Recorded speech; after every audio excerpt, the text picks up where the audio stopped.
السلام علیکم ورحمۃ اللہ وبرکاتہ۔ نحمدہ ونصلی علی رسولہ الکریم، اما بعد۔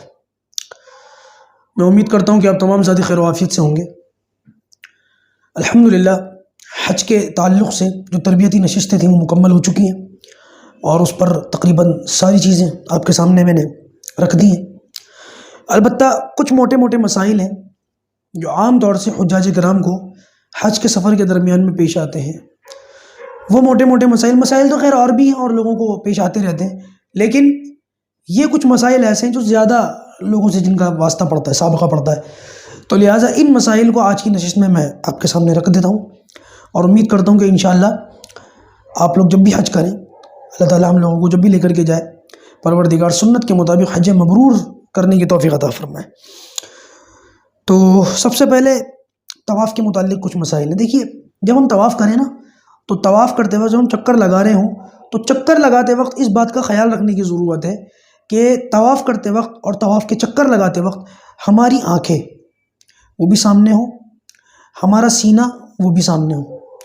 طواف کے دوران ہماری آنکھیں وہ بیت اللہ کی طرف نہ جائیں، ہمارا سینہ وہ بیت اللہ کی طرف نہ مڑے، اور اس بات کا بھی خیال رکھیں اگر بیت اللہ کے قریب کوئی طواف کر رہا ہے تو وہ اس بات کا خیال رکھے کہ وہ دوران طواف بیت اللہ کو ہاتھ نہ لگائے، اس کے کپڑوں کو ہاتھ نہ لگائے، اس کا جو پردہ ہے نا اس کو ہاتھ نہ لگائے۔ طواف کے دوران بیت اللہ کی طرف دیکھنا، اس کی طرف سینہ کرنا اور اس کی طرف جو ہے وہ اپنے ہاتھ کو بڑھانا، یہ جائز نہیں ہے، مناسب نہیں ہے۔ لہٰذا جب بیت اللہ کے ہر چکر پر جب حجر اسود کا استلام کرتے ہیں نا، صرف اس وقت اس کی اجازت ہے، اس کے علاوہ کے وقت میں اس کی اجازت نہیں ہے۔ طواف کرتے ہوئے درمیان میں اس بات کا ضرور خیال رکھیں۔ اچھا، طواف کرتے ہوئے ایک چیز کا اور خیال رکھیں، وہ یہ کہ جب ہم طواف کر رہے ہوں اور ہمارے چکروں کے سامنے جب ہم چکر کر رہے ہوں تو ظاہر سی بات ہے مسجد حرام اب مطاف بہت بڑا ہو چکا ہے، کیونکہ حاجیوں کی تعداد ماشاءاللہ ہر سال مسلسل بڑھتی رہتی ہے، تو مطاف بھی بڑھتا رہتا ہے، تو ظاہر سی بات ہے کہ پھر وہ ہم جب طواف کریں گے تو ہو سکتا ہے وہاں پر لوگ نماز پڑھ رہے ہوں، تو یہ بات مشہور ہے کہ وہاں پر نمازیوں کے آگے سے گزرنے کی اجازت ہے۔ ٹھیک ہے، اتنی بات تو درست ہے، لیکن آگے سے گزرنے کا یہ مطلب نہیں ہے کہ بالکل اس کے قریب سے گزر جاؤ، کندھے سے کندھا مارتے ہوئے گزر جاؤ، بلکہ طواف کے دوران اگر ہمارے سامنے کوئی نماز پڑھتا ہوا شخص دکھ جائے ہمیں، تو اس کی اتنا دور سے گزریں کہ جہاں پر وہ سجدہ کرتے وقت اپنا سر رکھتا ہو نا، وہاں ہمارا پیر نہ پڑے، اس کے سجدے والی جگہ سے بچتے ہوئے اس کے سامنے سے گزرنے کی اجازت ہے، اس کا خیال رکھیں۔ اچھا جی، طواف زیارت، جیسے کہ میں نے بتایا تھا طواف زیارت ایک بہت اہم طواف ہے، یہ حج کا دوسرا بڑا فرض ہے، اور میاں بیوی حلال نہیں ہوتے جب تک کہ انسان جو ہے طواف زیارت نہ کر لے۔ اچھا، یہ طواف جو ہے نا وہ عام کپڑوں میں کیا جاتا ہے، احرام تو کھل چکا ہوتا ہے، اس کے بعد یہ طواف کیا جاتا ہے۔ اس طواف کے دوران ایک چیز کا خیال رکھیں، بھائی بہت ممکن ہے انسان غلطیوں کا پتلا ہے، بھول چک لگ جاتی ہے۔ طواف کرتے ہوئے اگر انسان کو یہ بھول جائے کہ کون سا چکر ہے، 7 چکر ہیں بھائی، اور ان 7 چکروں میں اگر مطاف چھوٹا مل جائے تب بھی کم سے کم جو ہے نا وہ بہت ممکن میں 1-1.5 گھنٹہ لگتا ہے، بہت ممکن ہے 1-1.5 گھنٹہ لگے، اور اگر مطاف کھل جائے اور آپ کو پھر دور کی جگہ ملے تو اس میں کافی ٹائم لگ جاتا ہے، 3-3 گھنٹے بھی لگ جاتے ہیں۔ اور اگر وہ حرم کے اوپر جو چھت والا ہے، بہت سارے لوگوں کو نیچے آنگن میں جگہ نہیں ملتی، وہ چھت پہ طواف کر رہے ہوتے ہیں، اور اگر وہاں طواف کرنے کی نوبت آ گئی تو آپ کے 3-3.5 گھنٹے تو کہیں نہیں گئے۔ اب آپ اندازہ لگائیں کہ 7 چکر تو کتنا بڑا مسئلہ ہو گیا، تو ہو سکتا ہے آدمی کو تیسرے چوتھے چکر میں، چھٹے چکر میں بھول پڑ جائے کہ میرا کون سا چکر ہے۔ اچھا، یہ بھول اگر طواف زیارت میں پڑے تو اس کا مسئلہ سن لیں۔ اگر طواف زیارت میں کسی بندے کو بھول چوک ہو جائے کہ یہ میرا کون سا چکر ہے، اور اب اس کے ذہن میں غالب گمان آ رہا ہے، اس کو بھول پڑ گئی 5واں یا 6واں ہے، اور اس کے ذہن میں شک پڑ رہا ہے یہ 6واں ہو سکتا ہے، ممکن ہے کہ 6واں ہو، اس صورت کے اندر علماء نے فرمایا کہ یہ بندہ جو ہے نا اس پر عمل کرے، کم پر عمل کرے، اپنے غالب گمان پر عمل نہ کرے، یعنی 5 اور 6 کے بیچ میں اگر اس کو شک ہوا ہے اور اس کا دماغ کہہ رہا ہے کہ نہیں 6واں چکر ہو سکتا ہے، تو علماء فرماتے ہیں کہ 6 پر عمل نہ کرے، غالب گمان پر عمل نہ کرے، بلکہ کم پر عمل کرے۔ طواف زیارت کا بھی یہی حکم ہے، اور جو واجب طواف ہوتا ہے اس کا بھی یہی حکم ہے، جیسے عمرے کا طواف، تو لہٰذا اس کا خیال رکھنے کی ضرورت ہے، اور کم پر عمل کرے، کم چکر گنے، اگر زیادہ پر دماغ بیٹھ رہا ہو تو وہ بھی اس کو چھوڑ دے، کم پر توجہ دے، ٹھیک ہے، اس کا خیال رکھنے کی ضرورت ہے۔ اگر کوئی نفلی طواف ہے، کوئی دوسرا طواف ہے، تو اس نفلی طواف کے اندر آپ غالب گمان پر عمل کر سکتے ہیں، بہرحال اس کی اجازت ہے۔ اچھا جی، طواف کے دوران کیا پڑھنا چاہیے کیا نہیں پڑھنا چاہیے؟ بہت سارے لوگ قرآن کی تلاوت کر رہے ہوتے ہیں، تو یہ بات یاد رکھیں کہ طواف کے دوران قرآن کی تلاوت ٹھیک ہے جائز ہے، لیکن مناسب نہیں ہے۔ اور وہ جو دعائیں وغیرہ جیسے کہ میں نے بتایا تھا نشستوں کے اندر ہی، وہ جو دعائیں لکھی ہوئی ہوتی ہیں حج کی کتابوں کے اندر، وہ دعائیں اللہ کے رسول سے ثابت بھی نہیں ہیں، اور وہ بڑی بڑی مشکل دعائیں ہوتی ہیں، بڑی لمبی لمبی ہوتی ہیں، حاجیوں کو یاد بھی نہیں ہوتی. لہٰذا آپ قرآن کی تلاوت کرنا چاہیں تو کر سکتے ہیں، لیکن یہ بہتر نہیں ہے. بہتر یہ ہے کہ آپ درود شریف پڑھیں، آپ ذکر کریں، تیسرا کلمہ پڑھیں، چوتھا کلمہ پڑھیں. طواف کے اندر اس کا خیال رکھیں. اچھا، طواف کے دوران اگر کسی سے بات کرنے کی ضرورت پیش آ جائے تو جائز بات کر سکتے ہیں، اس کی اجازت ہے، لیکن بہتر نہیں ہے. طواف کے دوران اگر کھانے پینے کی ضرورت پڑ جائے تو علماء نے لکھا کہ کھانا مکروہ ہے، پینا جائز ہے. آپ کچھ پی سکتے ہیں، کھا نہیں سکتے. ہاں البتہ اگر کوئی مریض ہے اور دوائی کا مسئلہ آ گیا تو پھر کراہیت نہیں ہوتی، اس کی بات ایک الگ ہے. اچھا، طواف کرتے ہوئے اگر کوئی شخص جنازے کی نماز کے لیے چلا گیا، یا طواف کرتے کرتے جماعت کھڑی ہو گئی، یا ہو سکتا ہے وضو کرنے کی ضرورت پیش آ گئی، تو علماء نے فرمایا اس صورت کے اندر جو بھی کام طواف کرنے کے لیے کرتے کرتے جس کام کے لیے بھی گیا، بیت الخلاء کے لیے چلا گیا، اور اس کام کو فارغ ہونے کے بعد پھر واپس آ کے طواف شروع کرے، تو اب کیا کرے؟ شروع سے طواف کرے یا جتنے چکر لگائے تھے اس کے آگے سے شروع کرے؟ تو علماء نے فرمایا کہ اس کے آگے سے شروع کر سکتا ہے، اجازت ہے اس کی.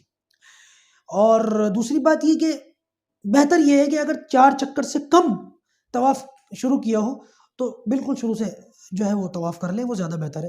اور 4 5 6 چکر کر لیے تھے تب بھی شروع سے کرنا چاہے تو بہتر یہی شروع سے کر سکتا ہے. البتہ وہیں سے اگر اسٹارٹ کرنا چاہے تو اس کی بھی اجازت ہے، کوئی حرج کی بات نہیں ہے. اچھا جی، اگر کسی شخص نے بغیر وضو طواف کر لیا تو بغیر وضو کے اگر طواف کیا ہے تو اس طواف کو پھر پاک یعنی کہ وضو کرنے کے بعد دوبارہ کیا جائے، یہ مستحب ہے. لیکن اگر خدا نخواستہ ناپاکی کی حالت میں طواف کر لیا ہے تو اس صورت کے اندر وضو کر کے اس طواف کو دوبارہ کرنا یہ واجب ہے. اچھا جی، عمرے کا طواف جو ہے نا وہ بغیر وضو کے نہیں ہوتا. اور سعی کرتے ہوئے، صفا اور مروہ کی سعی کرتے ہوئے اگر دل میں شک پڑ جائے کہ کون سا چکر ہے تو کم پر عمل کرے. غالب گمان پر عمل کر سکتا ہے لیکن کم پر عمل کرے. اگر 5 اور 6 کے بیچ میں اس کو شک ہوا ہے تو 5 کو سمجھے، یہ زیادہ بہتر ہے. اچھا جی، کچھ لوگ پوچھتے ہیں کہ رمی جو شیطان کو کنکری ماری جاتی ہے، خاص طور سے وہ 10ویں تاریخ کو بڑے شیطان کو جو کنکری ماری جاتی ہے، اس میں بہت سارے لوگ، میں نے نشستوں کے اندر بھی بتایا تھا، بہت سارے لوگ اپنی طرف سے کسی اور سے کنکری پڑواتے ہیں. تو یہ بات یاد رکھیں، صرف 3 طرح کے لوگ ایسے ہیں جو اپنی طرف سے کسی اور کو کنکری مارنے کے لیے بھیج سکتے ہیں. ایسا شخص جو کھڑے ہو کر نماز نہ پڑھ سکتا ہو، اپنی ضرورت خود پوری نہ کر سکتا ہو، بیٹھ کے نماز پڑھتا ہو، اس میں نابینا بھی آ گیا، نابینا کو بھی اسی میں انکلوڈ کر لیں کیونکہ یہ بیچارہ بھی اپنی ضرورت خود پوری نہیں کر سکتا. دوسرا وہ شخص جو ایسا بیمار ہو کہ وہ جو ہے وہاں تک پہنچ نہ سکتا ہو. اور تیسرا وہ شخص کہ بیمار ایسا ہو کہ وہاں تک پہنچ تو سکتا ہو لیکن اس وہاں تک پہنچنے اور وہاں سے واپس آنے میں جو بیماری اس کو ہے اس بیماری کے بڑھنے کا خدشہ ہو. لہٰذا ان 3 لوگوں کے لیے اس بات کی اجازت ہے. ایک عام مسئلہ جو لوگ پوچھتے ہیں کہ وہاں پہنچنے کے بعد نماز پوری پڑھیں یا آدھی پڑھیں. بھائی 4 نمازیں، 4 رکعتوں والی نمازیں، ظہر، عصر، عشاء، یہ نمازیں سفر کے اندر 4 کی 2 بن جاتی ہیں.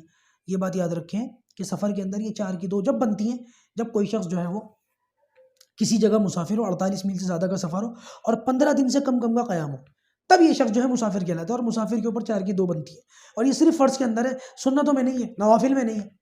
لہٰذا اگر کوئی شخص وہاں جاتا ہے، حج کے لیے جاتا ہے، تو اس بات کو دیکھ لیں کیونکہ آج کل علماء کرام کی رائے یہ ہے کہ مینا مکہ کے اندر آ چکا ہے. مکہ کی آبادی بڑھتے بڑھتے اتنی بڑھ گئی ہے کہ مینا مکہ کے اندر آ چکا ہے. پہلے یہ الگ تھا، باہر تھا، مزدلفہ تھا اور باہر تھا. تو لہٰذا مینا اور مزدلفہ کا جو قیام ہے نا وہ اس میں شمار نہیں ہوتا تھا، لوگ قصر پڑھتے تھے. اب کیا ہوا، مینا جو ہے نا وہ مکہ کی آبادی کے اندر آ گیا. اب مینا مکہ ہی کا ایک محلہ ہے چھوٹا سا، اور مزدلفہ کا بھی ابھی حکم ہو گیا. تو لہٰذا جو شخص اپنے وطن سے سیدھا مکہ گیا یا مدینہ جا کر کے پھر مکہ گیا، تو یہ جو مینا، عرفات، مزدلفہ اور واپس مینا جب آتے ہیں، اس سارے قیام کو جب تک مینا وہاں پر مکے کے اندر ہے اس سب کو انکلوڈ کر لے. اگر یہ قیام مکے کے اندر کا 15 دن اس سے زیادہ کا بنتا ہے تو نماز اتمام کرے، یعنی کہ پوری پڑھے. اور اگر 15 دن سے کم بنتا ہے پھر بھی تو اس صورت کے اندر جو ہے وہ نماز قصر کرے. اچھا جی، ایک آخری مسئلہ رہ گیا، اس کو سن لے، بات کو ختم کرتا ہوں. وہ یہ کہ اگر کوئی شخص کوئی ایسا کام کرتا ہے جس سے اس کے اوپر دم لازم آتا ہے، یا ایسی کوئی جنایت ہو جاتی ہے جس سے اس کے اوپر صدقہ واجب ہوتا ہے، تو اس صورت کے اندر یہ صدقہ یا یہ دم کہاں دیا جائے؟ تو مسئلہ یہ ہے کہ دم تو حرم کے اندر ہی کیا جائے گا. دم کے اندر جو جانور ذبح کیا جاتا ہے وہ جانور حرم کے اندر ہی ذبح کیا جائے. البتہ اگر کوئی ایسی جنایت ہو گئی جس سے اس کے اوپر کوئی صدقہ وغیرہ واجب ہوتا ہے، 1 مٹھی صدقہ دینا پڑ گیا یا 2.25 سیر گندم دینا پڑ گیا، تو یہ صدقہ حرم سے باہر بھی دے سکتا ہے. تو اس میں پریشان ہونے کی ضرورت نہیں ہے. میرا لیے چند ایک مسائل تھے جو عام طور سے لوگوں کو زیادہ پیش آتے ہیں. اور میں نے ان کو آپ کے سامنے رکھ دیا۔